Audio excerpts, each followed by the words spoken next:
Hi viewers, গত পর্বে আমরা ভিএস কোড ইনস্টলেশন এবং আমাদের কোড এনভায়রনমেন্ট কিভাবে সেটআপ করতে হয় সেটা সম্পর্কে জেনেছি। আমরা বলেছিলাম যে আগামী পর্বগুলোতে আমরা HTML A to Z complete করার ট্রাই করব যতটুকু সম্ভব হবে।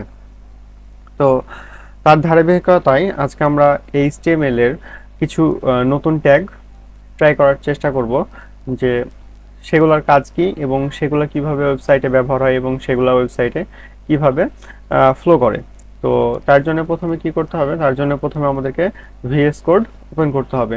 আমি একটা নতুন ভিএস কোড ওপেন করে নিলাম এবং সেখানে আমি আমাদের আগের যে ফাইল ছিল .html সেই ফাইলটা আমি এখানে নিয়ে আসছি ড্র্যাগ অ্যান্ড ড্রপ করে। দুইভাবে আনা যায় আপনারা জানেন, সেটা হচ্ছে কি এখান থেকে আপনি যদি ফাইলে যান, ফাইলে যাওয়ার পরে আপনি ওপেন ফোল্ডার থেকে ওপেন ফোল্ডার হিসেবেও নিয়ে আসতে পারেন, অথবা আপনি যদি জাস্ট ফাইল নিয়ে আসতে চান তাহলে ওপেন ফাইলও নিয়ে আসতে পারেন। এখানে যদি নতুন ফাইল ক্রিয়েট করতে চান সেক্ষেত্রে আপনি নতুন ফাইল ক্রিয়েট করতে পারবেন, যেটা ইচ্ছা। ওকে, তো গত দিনের আমার কোড যেটা ছিল সেটা হচ্ছে একটা বেসিক স্ট্রাকচার ছিল, তার সাথে আমরা জাস্ট হ্যালো ওয়ার্ল্ড প্রিন্ট করছি কোড উইথ স্মাইলের সাথে। তো আমরা কোড উইথ স্মাইল এটা ক্লোজ করতেছি। ওকে, আমরা একদম নতুন ভাবে শুরু করব আজকে। ওকে, তাহলে আমি যদি সব কিছু ভ্যানিশ করে দিই। ওকে, আমাদের কোডে এখন কিছু নাই, আমাদের কোড একদম ফুল ভ্যানিশ করে দিয়েছি। এবার আমরা একটু জুম করে নিই। ওকে, এবার আমরা ফার্স্টে কি নিয়ে আসবো, বয়লার প্লেট নিয়ে আসবো। বয়লার প্লেট যারা নিয়ে আসতে পারছেন না তারা হাতে লিখেও নিয়ে আসতে পারেন, সমস্যা নাই। তো আমরা ফার্স্টে বয়লার প্লেট নিয়ে আসবো। বয়লার প্লেট নিয়ে আসার জন্য কি বলেছিলাম, শিফট চেপে ধরে 1 কে প্রেস করলে এরকম একটা চিহ্ন আসবে। ওই চিহ্নটাকে যদি আপনি ইন্টার প্রেস করেন তাহলে আপনার টোটাল যে বয়লার প্লেট সেটা চলে আসবে। এখানে যে কোডগুলো আছে সেটা সম্পর্কে আপনারা সবাই জানেন, গত পর্বে আলোচনা করা হয়েছে। এবার আমরা জাস্ট ফার্স্টে টাইটেলটা ভ্যানিশ করি। টাইটেলটা আমরা কি দিই, কোড উইথ স্মাইল। আমরা টাইটেল আমাদের চেঞ্জ করলাম। এবার আমরা নতুন কিছু ট্যাগ ইমপ্লিমেন্ট করব। তো আমাদের ফার্স্টে যে ট্যাগটা আমরা শিখব সেটা হচ্ছে হেডিং ট্যাগ। সেটা কি হেডিং ট্যাগ?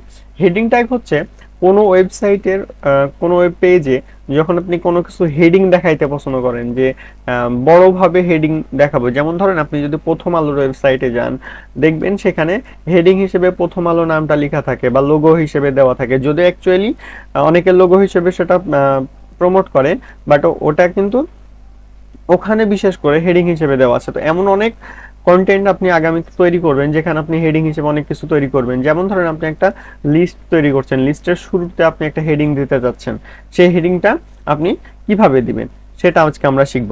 তো হেডিং ট্যাগের জন্য যেটা ব্যবহার হয় সেটা হচ্ছে এইচ ট্যাগ। এখন শুধু এইচ ট্যাগ ব্যবহার হয় না, দেখেন আমি যখন এইচ লিখছি তখন এইচ এর সাথে অনেক কিছু সাজেস্ট করছে আমাকে। দেখেন H1 H2 H3 H4 H5 H6, এই যে 6টা ট্যাগ দেখতেছেন এই 6টাই হচ্ছে এইচ ট্যাগ। তো এইচ ট্যাগের এই যে অংশ বিশেষগুলো সেগুলো কি কাজে ব্যবহৃত হচ্ছে দেখেন, এইচ দ্বারা বোঝাচ্ছে হেডিং ট্যাগ এবং 1 2 3 তে এগুলো বোঝাচ্ছে ক্রমবর্ধমান ফন্ট সাইজ। অর্থাৎ 1 2 3 এগুলো সিলেক্ট করবে যে আসলে যে হেডিংটা দিবেন সেই হেডিং এর যে সাইজটা হবে সেটা কেমন হবে, এটা বুঝাবে। 1 2 3 4 5 6 এগুলো বুঝাবে। ওকে, তাহলে এইচ দ্বারা কি বুঝবো, এইচ দ্বারা হেডিং বুঝবো, এবং 1 2 3 4 5 6 এগুলো দিয়ে কি বুঝবো, এগুলো দিয়ে বুঝবো যে আমরা যে হেডিংটা দিচ্ছি সেই হেডিং এর সাইজটা কেমন হবে সেটা বুঝবো। ওকে, এবার সাইজের কথাই যদি যাই, H1 টু H6 এই পর্যন্ত আমাদের যে 6টা ট্যাগ আছে হেডিং ট্যাগ এর মধ্যেই হয়, এর মধ্যেই সীমাবদ্ধ হেডিং ট্যাগ, এর বাইরে কিন্তু কোনো হেডিং ট্যাগ নাই। আপনি H1 থেকে H6 এর মধ্যেই হেডিং ট্যাগ লিখতে পারবেন, H7 H8 এইভাবে আপনি কিন্তু বাড়াইতে পারবেন না, H6 পর্যন্ত এটা সীমাবদ্ধ। তো H1 ট্যাগ নিয়ে আসি এবং হ্যালো ওয়ার্ল্ড পিন করি, তাহলে দেখবেন আমাদের এখানে যে হ্যালো ওয়ার্ল্ডটা আসছে। আমরা নতুন একটা লাইভ সার্ভারে ওপেন করব, ওপেন উইথ লাইভ সার্ভার। ওকে, আমরা যদি লাইভ সার্ভারে যাই দেখবেন আমাদের হ্যালো ওয়ার্ল্ড লেখা আসছে। আমি একটু যদি জুম ক্লোজ করি তাহলে আপনাদের বোধহয় বুঝতে সুবিধা হবে। দেখেন আমাদের হ্যালো ওয়ার্ল্ড প্রিন্ট হচ্ছে। ওকে, আমরা কোডগুলা সাইড বাই সাইড নিই। ওকে, আমাদের যেহেতু এই ফাইলটা এখন প্রয়োজন নাই, যেহেতু আমরা এই ফাইলের মধ্যে কাজ করবো, সেহেতু এই ফাইলটা আমরা হাইড করতেছি। ফাইলটা ক্লোজ করতেছে না, হাইড করলাম। ওই এটা প্রেস করলেই আবার আনহাইড হয়ে যাবে, এটা প্রেস করলেই হাইড হয়ে যাবে।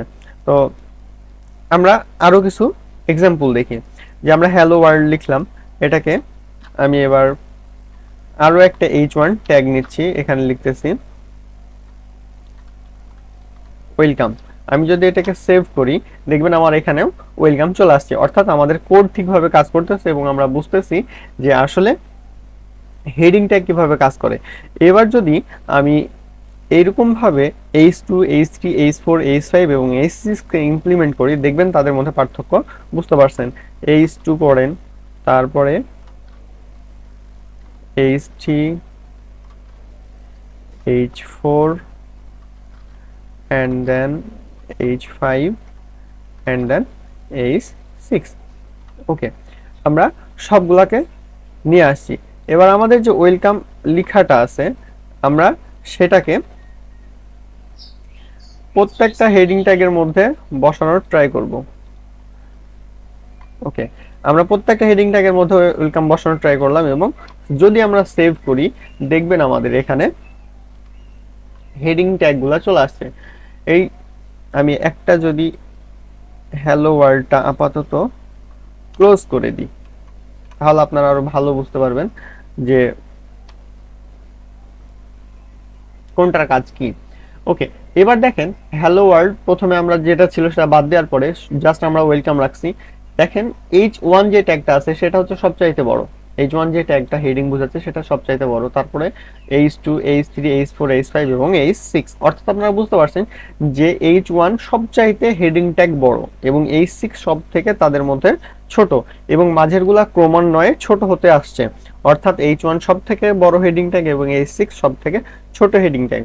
তাহলে কি আপনারা বুঝতে পারছেন যে আপনারা কিভাবে এই কোডগুলো ইমপ্লিমেন্ট করবেন। এখন এখানে একটা ইম্পর্টেন্ট কথা বলে দিই, H1 ট্যাগ নিয়ে একটা মানে সবার মধ্যে কনফিউশন তৈরি হয়, সেই কনফিউশনটা একটু দূর করার ট্রাই করি। দেখেন H1 যে ট্যাগটা আছে সেই ট্যাগটা এই মানে এক্সপোনেনশিয়াল বলেন বা হচ্ছে অনেক বেশি প্রায়োরিটি বলেন, অনেক বেশি প্রায়োরিটি বললে মেবি ঠিক হবে, কারণ H1 যে ট্যাগটা আছে এটা পার্সোনালি যে কোনো একটা ওয়েবসাইটের হেডিং হিসেবে ধরে নেওয়া হয়। এখন ধরেন আপনি যদি আমি প্রথম আলোর কথা যেটা বললাম, প্রথম আলোর যে হেডিংটা আছে সেটা হচ্ছে প্রথম আলো লেখা আছে। এখন দেখেন প্রথম আলো যে লেখাটা আপনি দেখবেন গোটা ওয়েব পেজে কিন্তু একবারই আছে, ওটা কিন্তু নেক্সট কোনো প্রিভিয়াস বা অন্য কোনো পেজে আপনি দেখতে পাবেন না। তাহলে এখানটা থেকে কি বুঝতে পারছি যে H1 যে ট্যাগটা আছে সেই যে হেডিং ট্যাগটা ব্যবহার হবে, সেই হেডিং ট্যাগটা একটা ওয়েবসাইটের মধ্যে একবারই ইউজ করবেন। কেন? এটার কারণ হচ্ছে আপনি যদি H1 ট্যাগটা বারবার ব্যবহার করেন, তাহলে আপনার যে ওয়েবসাইট তৈরি করবেন বা ওয়েব পেজ তৈরি করবেন, সেটা যখন আপনি এসইও করতে যাবেন তখন সেটা প্রবলেম ফেস করবে। সার্চ ইঞ্জিন মনে করবে যে হেডিং ট্যাগ সে একটা ডিটেক্ট করার ক্ষমতা রাখে। যখন আপনি একের অধিক দিয়ে ফেলবেন, দুইটা, তিনটা, চারটা দিয়ে ফেলবেন, তখন সে কনফিউশনে পড়বে যে আসলে হোম পেজ কোনটা বা হেডিং ট্যাগ কোনটা। তখন সে আপনার যে পেজগুলো আছে সেটা সে ক্রমান্বয়ে এসইও করতে পারবে না এবং আপনার গুগল সার্চে আপনার পেজটা ফার্স্টের দিকেও আসবে না। এই জন্য আপনাকে ইকো ফ্রেন্ডলি যদি ওয়েবসাইট বানাইতেই হয়, তাহলে আপনাকে H1 ট্যাগটা আপনাকে একবারই ইউজ করতে হবে, এর বেশি কিন্তু আপনি ইউজ করতে পারবেন না। এই হচ্ছে আমাদের H1 ট্যাগ। এবার আমরা যাব নেক্সট আর একটা ট্যাগ, সেটা হচ্ছে পি ট্যাগ। ওকে, পি ট্যাগ কি? পি ট্যাগ হচ্ছে প্যারাগ্রাফ ট্যাগ। পি ট্যাগ কি? Paragraph tag. প্যারাগ্রাফ ট্যাগ অর্থাৎ প্যারাগ্রাফ লেখার জন্য যে সকল ট্যাগগুলো ব্যবহার করা হয় সেগুলোকে বলা হয় পি ট্যাগ। ওকে, এই ট্যাগের মধ্যে আমি যাই কিছু লিখি না কেন সবকিছুই আমাদের ওয়েবসাইটে দৃশ্যমান হবে। যেমন ধরেন আমি যদি এগুলাকে একটু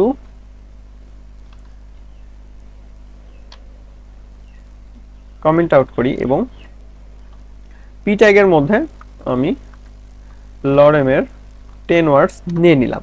ওকে, আমি যদি সেভ করি তাহলে দেখবেন এই যে লেখাগুলো আছে সেগুলো এখানে চলে আসছে একদম লিপিবদ্ধ হয়ে।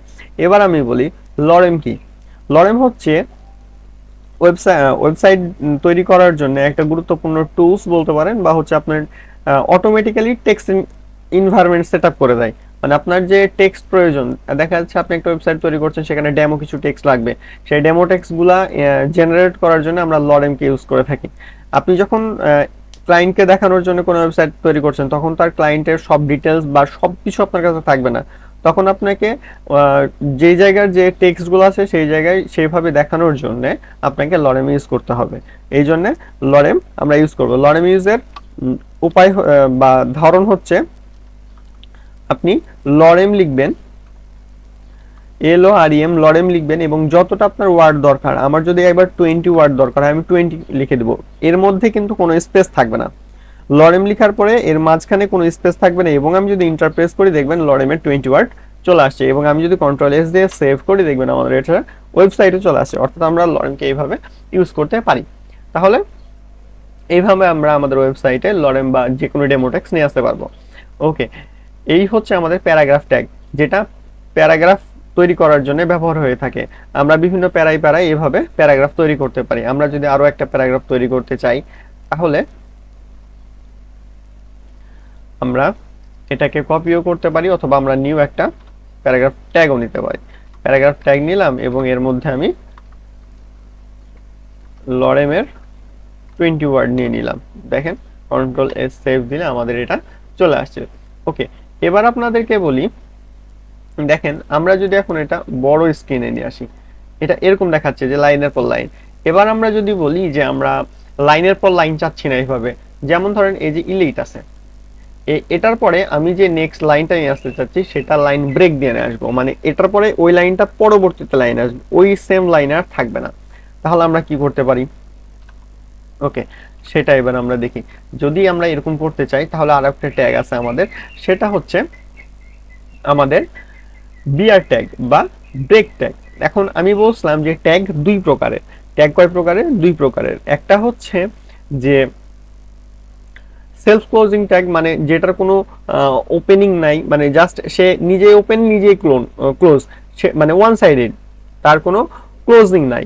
ঠিক আছে, এটাকে বলে সেলফ ক্লোজিং বা ওয়ান সাইডেড ট্যাগ। আর একটা ছিল টু সাইড ট্যাগ, সেটা হচ্ছে কি যেটার ওপেনিংও আছে এবং ক্লোজিংও আছে, এটা সেলফ ক্লোজিং ট্যাগ না, সে নিজে ক্লোজ হতে পারে না, ওপেনিংও আছে তার এবং ক্লোজিংও আছে। যেমন ধরেন পি ট্যাগ, যার ওপেনিংও আছে এবং ক্লোজিংও আছে, কিন্তু এবার আমরা যে ট্যাগটা ইউজ করব সেটার কিন্তু ওপেনিং আছে বা ক্লোজিং আছে, আপনি যেটাই বলেন না, কিন্তু কিন্তু সেটা একটা। ঠিক আছে, এগুলোকে বলে ওয়ান সাইড ট্যাগ। তো আমরা সেটাকে ইউজ করার জন্য ধরেন আমি বলতেছি যে এই জায়গাটায় আমি কি করব, আমি ধরেন এইভাবে সেভ করলাম। ঠিক আছে, তারপরেও দেখবেন এটা চেঞ্জ হচ্ছে না। আমি যদি দিই তারপরেও এটা চেঞ্জ হবে না। কিন্তু আমি যদি এই জায়গায় একটা বিআর ট্যাগ ইউজ করি, অর্থাৎ ব্রেক ট্যাগ ইউজ করি এবং সেভ করি, এইবার দেখেন লরেম স্পেল যে ইলিট ছিল, এই ইলিটের পরে আমাদের যে এই লাইনটা ছিল সেটা এবার নিচের লাইনে চলে আসছে। অর্থাৎ আমাদের এখানে যে লাইনটুকু ছিল সেই লাইনটা ব্রেক দিয়ে নিচের লাইনে চলে আসছে। আমরা কি বুঝতে পারছি যে আসলে বিআর ট্যাগের কাজ কি? এই হচ্ছে আমাদের তিনটা ট্যাগ আজকে আমরা শিখলাম। সেটা হচ্ছে কি H1 ট্যাগ, যেটা হেডিং এর জন্য ব্যবহার হচ্ছে, পি ট্যাগ যেটা প্যারাগ্রাফের জন্য ব্যবহার হচ্ছে, এবং বিআর ট্যাগ যেটা লাইন ব্রেকের জন্য ব্যবহার হচ্ছে। এই তিনটা ট্যাগ খুব ইম্পর্টেন্ট। আপনি যত মানে সামনে যত ট্যাগ করবেন তাদের মধ্যে এই তিনটা ট্যাগ বেশি ব্যবহার করবে, শিখতে হবে। আজ এ পর্যন্তই, দেখা হচ্ছে সামনের ক্লাসে।